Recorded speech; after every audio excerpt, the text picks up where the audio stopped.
Acto 1. Apertura. Génesis 22, versículo 1. 4 palabras en el hebreo. Y Dios probó a Abraham. No se da ninguna razón. No hay preámbulo. El texto simplemente afirma que Dios le dijo a un hombre que tomara a su único hijo, lo subiera a una montaña y lo matara.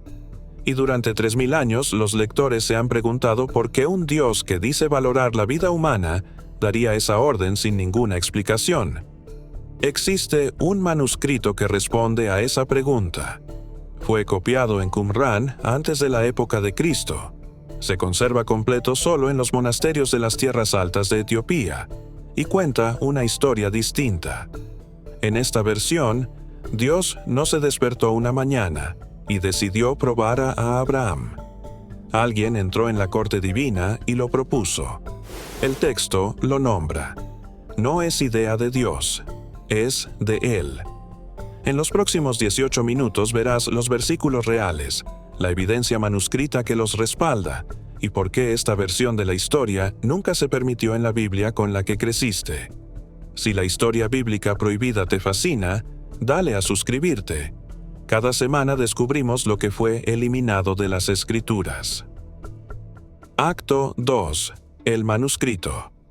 El libro es Jubileos, compuesto en algún momento entre el 170 y el 150 a.C., casi con certeza por un autor sacerdotal de Judea que no se consideraba a sí mismo un novelista, sino un transmisor de revelación. El texto afirma haber sido dictado a Moisés en el Sinaí por un ángel, que vuelve a contar el Génesis con los vacíos rellenados. No era un documento marginal.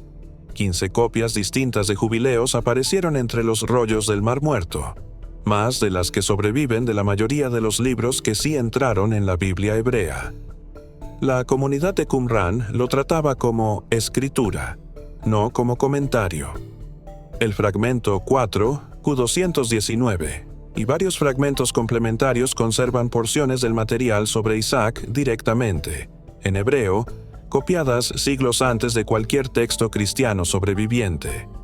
La versión completa de Jubileos existe hoy en un solo lugar, en Ge'ez, la lengua litúrgica de la Iglesia Ortodoxa Tewahedo de Etiopía, copiada generación tras generación en los scriptoria monásticos de Aksum y en los monasterios insulares del lago Tana. La Iglesia Occidental retiró Jubileos de su canon en el Concilio de la Odisea, en el año 364 después de Cristo. Etiopía nunca lo hizo. La edición crítica de James Van der Kam de 1989, construida tanto a partir del hebreo de Qumrán como de la tradición Ge'ez, es el estándar académico moderno, y es ahí donde el material sobre más temas se conserva completo, sin suavizar. Así que, antes de llegar a lo que dice el texto, entiende con qué clase de objeto estamos tratando.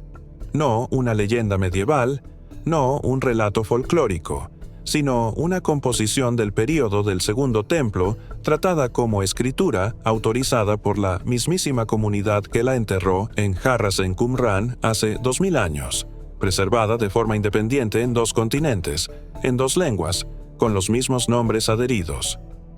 Acto 3. Lo que Génesis no dice. Lee Génesis 22 por sí solo, y el silencio es el problema. Dios habla. Abraham obedece.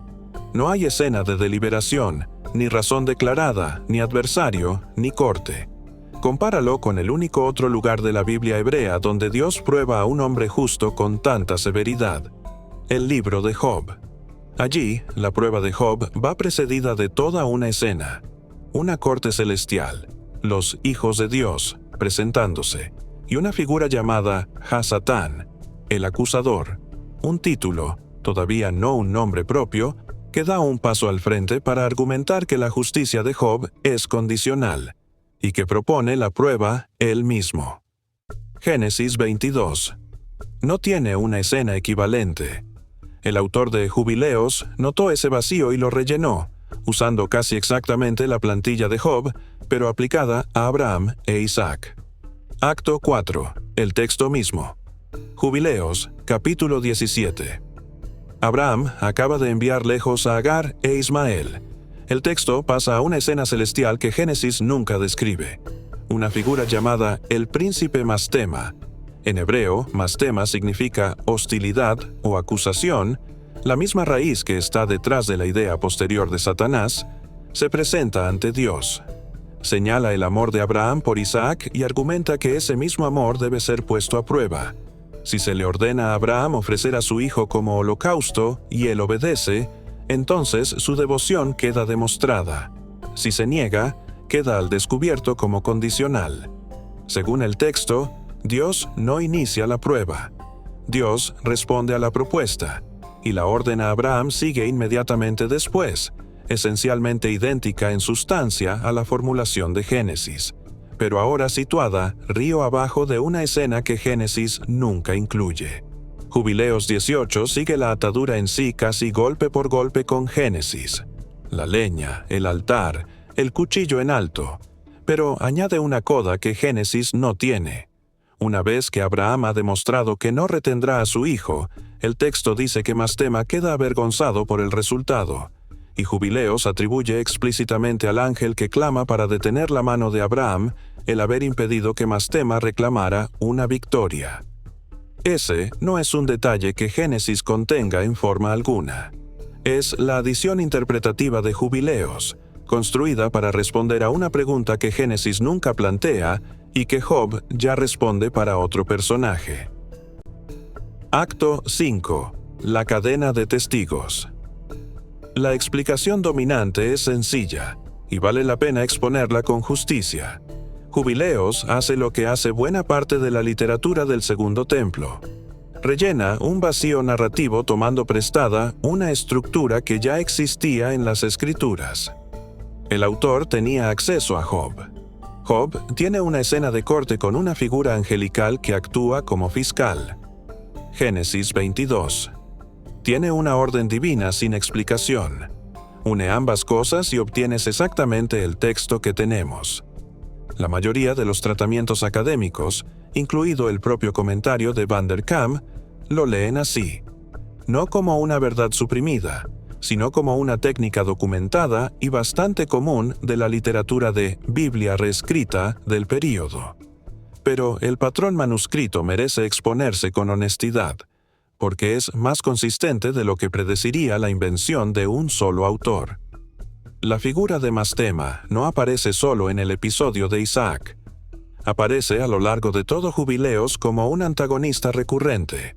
Es él, en el capítulo 10, quien negocia con Dios para mantener una fracción de los espíritus demoníacos operando en el mundo tras el diluvio, con el argumento explícito de que la humanidad necesita un adversario que la ponga a prueba. Vuelve a aparecer en el capítulo 48, donde Jubileos lo identifica, no al faraón, no a los dioses de Egipto, como la figura que intenta matar a Moisés en el camino de regreso a Egipto, y que más tarde fortalece a los magos del faraón contra Moisés en el Mar Rojo. Ese es el patrón que importa. Jubileos reubica de forma consistente los momentos de prueba divina, o de casi catástrofe de la Torá, sobre esta única figura recurrente, a lo largo de al menos 3 ciclos narrativos distintos, el diluvio, la Akedá y el Éxodo, escritos por lo que la erudición actual considera una sola mano autoral coherente, no un mosaico de tradiciones inconexas.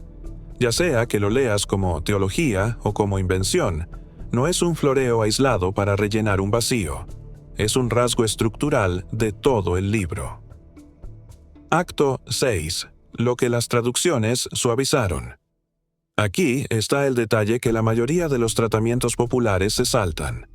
Robert Henry Charles, cuya edición inglesa de 1902 fue el estándar durante casi todo el siglo XX, tradujo el material sobre Mastema con exactitud en cuanto a su sustancia, pero vertió de forma consistente Príncipe Mastema, de maneras que empujaban al lector inglés a verlo como un funcionario angelical bastante menor, casi burocrático, un fiscal, no un poder rival. La edición de Van der Kam de 1989, trabajando a partir de una base manuscrita más completa que incluía el hebreo de Qumran, conservó las aristas más duras que Charles había limado. Una figura descrita repetidamente como gobernante de una porción de los espíritus, que negocia directamente con Dios como algo más cercano a una parte equiparable que a un mensajero subordinado, y a quien se describe explícitamente, en el capítulo 17, como alguien que quiere que la prueba de Abraham fracase. Esa distinción importa porque cambia lo que el texto está afirmando en realidad. Un funcionario menor cumpliendo una asignación es una cosa.